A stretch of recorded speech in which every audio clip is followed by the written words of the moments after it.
Hello and welcome back to Game Vitamins. My name is Nick, and in today's video, we are going back to the basics. Yes, we are bringing it all the way back to video 1, where I talked about starting a Magic the Gathering based TCG business at home with $1,000. And part of that was buying bulk, something that so many people have brought up since then that I felt like I needed to revisit it. So this is the original bulk that I bought months ago.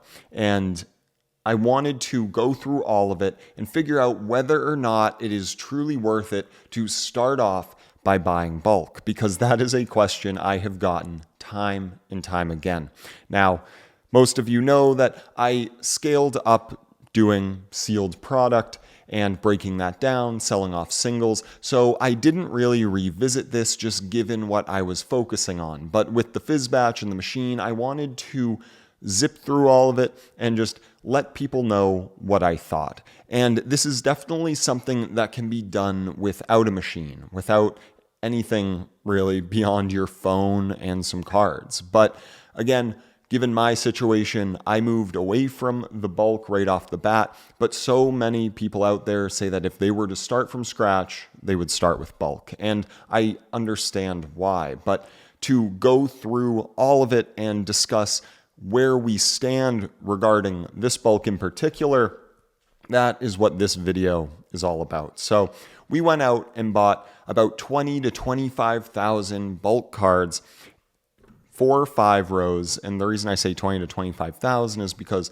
people know that 5 rows tend to hold more than 5,000 cards. Spent $10 per 1,000 approximately, because this was $200 for 20,000 cards, give or take. Probably higher than that. 20 to 25,000 is what I would assume. So anyway, let's dive in to the numbers, discuss whether or not this could be a viable avenue for people moving forward, and just how profitable bulk really is. So first, I want to talk about why people like the idea of buying and reselling bulk to begin with. So I got this at $10 per 1,000. So my average card price is only a penny per card. So a lot of resellers are advocates for starting with bulk because if you can take the time to sift through it, one, you will learn whether or not you enjoy going through cards and really sorting, sifting, scanning, and listing them. And also, your multiples in regards to return are just that much higher. It's just you need to put in the effort to get it. So you have a 1 cent card cost, at least in my situation here. And then all of these cards, presumably, are worth more than 1 cent. Now, before you go into the comments section and say most of these are not sellable, I know that. So what I did is I actually broke this down into cards that were below 10 cents, cards that were between 10 and 25 cents, 25 cents to $1, and over $1. Yeah, that's not exactly a huge pile. But again, we will go through every single number regarding this whole situation. Now, the thing that I want people to pay attention to off the bat is the 10 to 25 cent pile here. This is a full 5 row, so about a quarter of the cards were 10 to 25 cents. And what that means to me is you actually have some sellability here, because any card that's sitting in that range does have some level of demand. Now, that's typically what I sift for when I'm doing modern sets as well. And it's worked out just fine in terms of turning over cards. So 10 to 25 cents is where you immediately see the return on bulk. And that is because if you have a 1 cent card price point, this 1 5 row is, so 1 cent per card, at minimum 10 cents per card. That means this 1 5 row is about $500. So if you go up to the higher end of that, it could be worth over $1,000. But obviously, we're going to be conservative with the numbers here just to paint the picture. So About a quarter of the bulk cards were 10 to 25 cents. So just by going through and reselling these cards specifically, you would already pay for everything that you bought here. That's including taking out all of your marketplace fees and whatnot. So whether or not you're doing marketplace, or even if you were doing direct, you would still be beyond break even just by going through these cards. Now, the thing that people say with bulk is obviously the effort involved in going through it. And that is not something I want to discount, because it does take a lot of time. You have to go through and get something, maybe a card slinger where you can just drop in one card at a time, and put in that manual labor, that effort to go through the cards. So that is something I want to put out there up front. Yes, there is manual labor to doing all of this. This is a labor-intensive gig from the get-go. But obviously, again, I mentioned I used a machine for this. That is the disclaimer here. I just wanted to show how the numbers shake out more than anything. Now, that is exactly why people are advocates of bulk, because of the multiples and the ability to pull out value that people didn't know was there. So how I went about obtaining this bulk. The reason I want to talk about that really quick is because this could be totally different depending on how and who you buy your bulk from. So I went to a local game store that I know did not have a machine. They didn't have a Roca or a Fizzbatch. So when I was first starting out, I just wanted to go to them and say, hey, do you have bulk? Because I know that that's how stores make money. And I knew it was going to be sifted through, but I figured, the human eye is only so accurate, and you only know so many sets and card values. So I figured it would be an interesting place to start, but the reason I'm saying that is because this was already sifted bulk. Don't go on eBay, because a lot of that stuff is already machine sifted. But if you can go to maybe a local game store that doesn't want any of their bulk lying around, or perhaps you find someone that is selling off their collection of just commons and uncommons. There's a lot of stuff that could be hidden in there that actually would have decent value that you can't just look at and the color's not gold or orange and you just decide, well, that's not worth keeping. So there are ways to obtain it. It's just a matter of going out into the community, Facebook Marketplace, figuring out where it is, and you could probably actually do a bit better than I did here. That's really all I'm getting at, is people have already looked through this and I just redid what they did with the help of a machine. So you could have much better luck getting it off of just some random person who has way too many cards.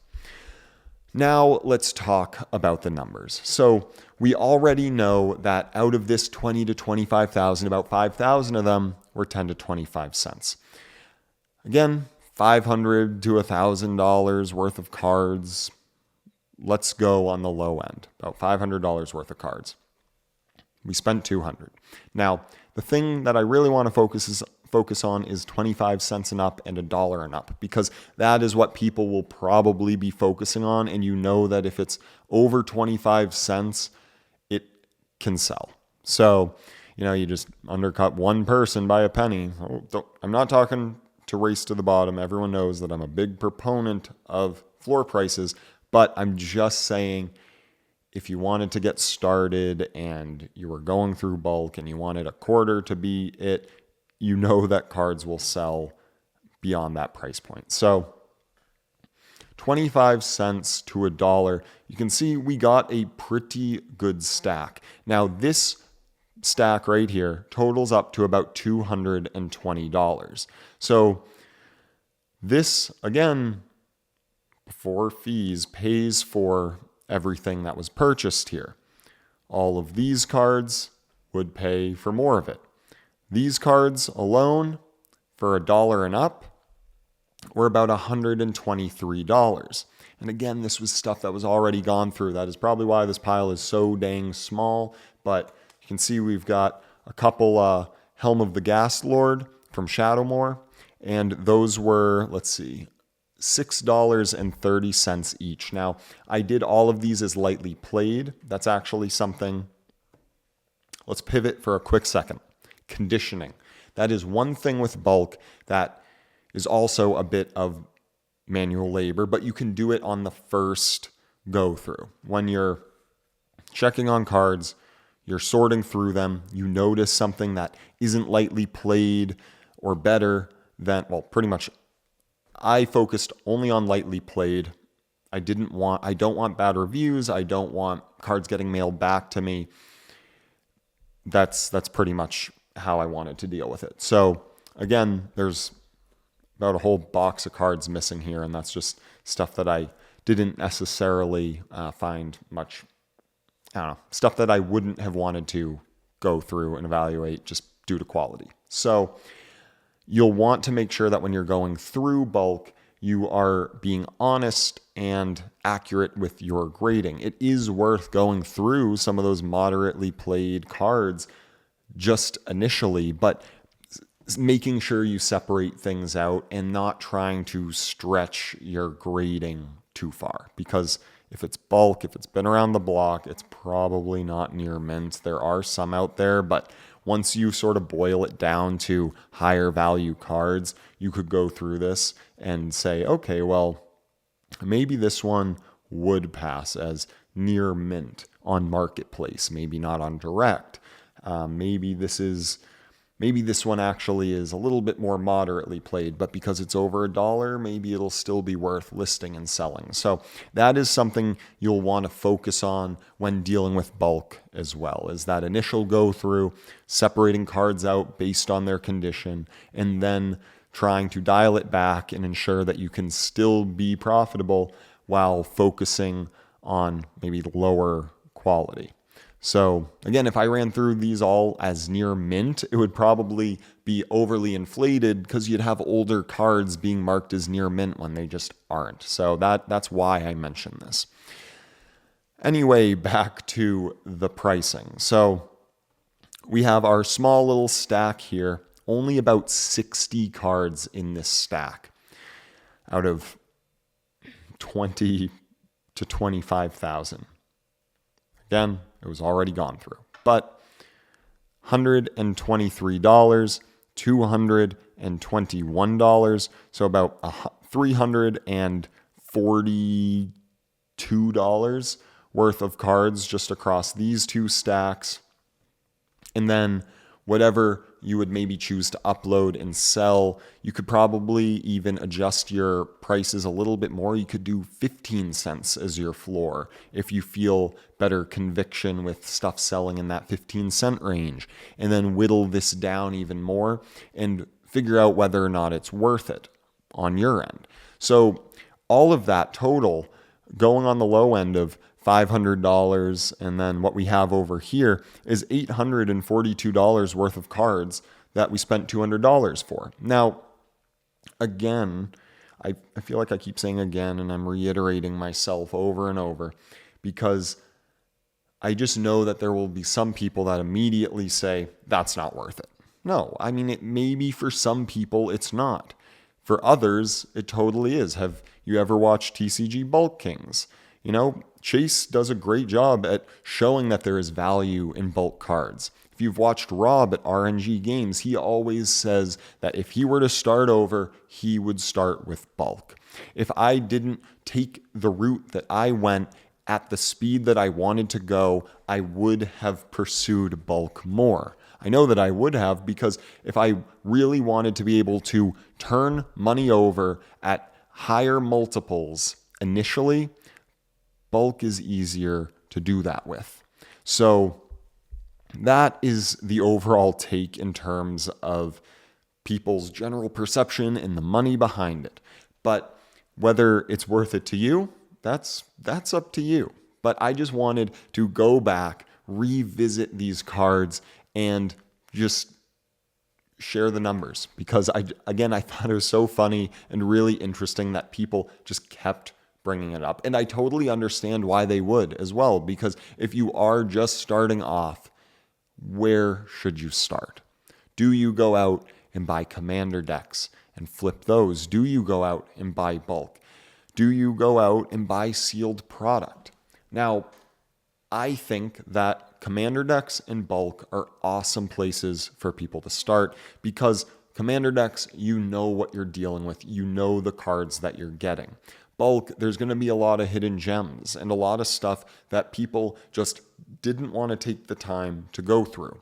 Sealed product is totally worth doing at scale. Now, that's something that I have talked about in so many videos. So if you are new here, check out some other videos. But anyone who is returning knows I always talk about if you're breaking down sealed product, you need to be doing it at scale and across a lot of cases because you are shooting for the law of large numbers, averaging the expected values out to actually turn a profit and not blow up a couple $100 that you spent on a Modern Horizons 3 box and it just was a dud. So that is my thought. This for someone just starting out, I'd say this would be worth it. And I also think one other take here is that this is a really good way to start at a lower price point and figure out whether or not you really enjoy going through cards to resell them. Because at the end of the day, whether you're doing sealed product or commander decks or bulk, you're kind of doing the same thing, right? You're sifting through a lot of cards, trying to find the value within them, listing them online, scanning them in. It's the same motion, right? So if you're going to be doing that, this is a good way to figure out whether or not you're going to like it without, going out, spending thousands of dollars and realizing, wait a minute, this isn't for me. I don't like the level of effort I have to put in to make it worth it.